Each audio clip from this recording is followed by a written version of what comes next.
Another week passed since the OCP's magnificent giant has fallen. OCP's new CEO assured us that the destruction of its headquarters will not stand in the way of finishing Delta City.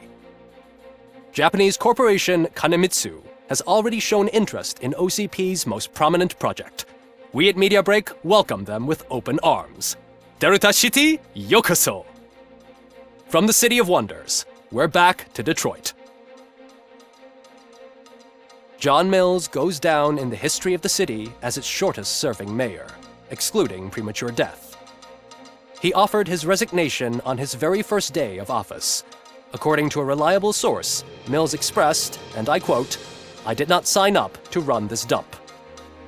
Are the new elections ahead of us, and has the city recovered after the previous ones?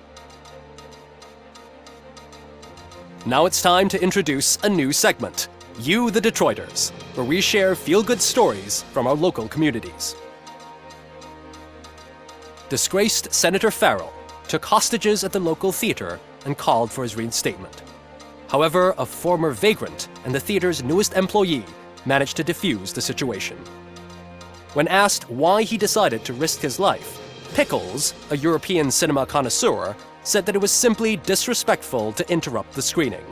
Let's just hope Pickles does not influence the theater's movie selection. Finally, we know what is more dangerous than the lack of an ozone layer. Sunblock 5000 model torn to pieces by an ED 209 after not adhering to its instructions. The only witness to the tragedy, Dr. Olivia Blanche, was left delirious after the incident. She stated that mechanical lawman was not to be trusted. We will miss you, Melissa.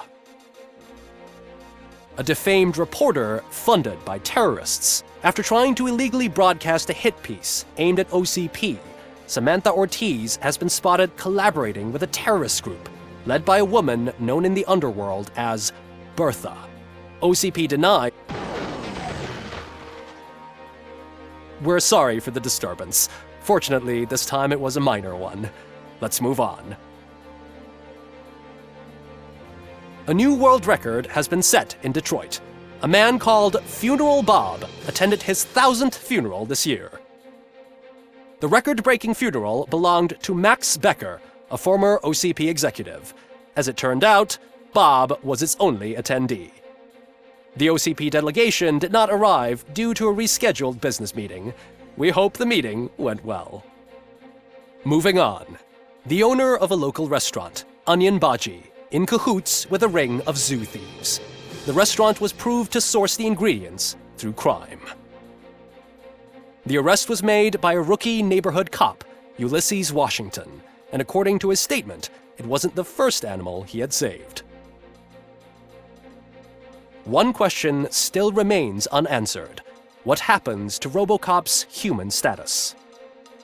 We've been informed that due to Mayor Mills's resignation, the matter will not be pursued by his office. Robocop's efforts have prompted a public conversation. I saw on TV that it suffers from some kind of malfunction. What if he mistakes us for criminals or something? Who's gonna defend us from him? I thought you were with us, Robo. Human rights for a robot. What's next, refrigerators? It's been a busy time for Detroit, but the cloud that lowers over the city is lifting as police end their strike. "We're ready to serve," said Officer Ann Lewis, who returned to duty despite her recent injury. What heroism. Detroit can sleep soundly tonight. The question is, for how long? That's all for today. This was Casey Wong. Until next time.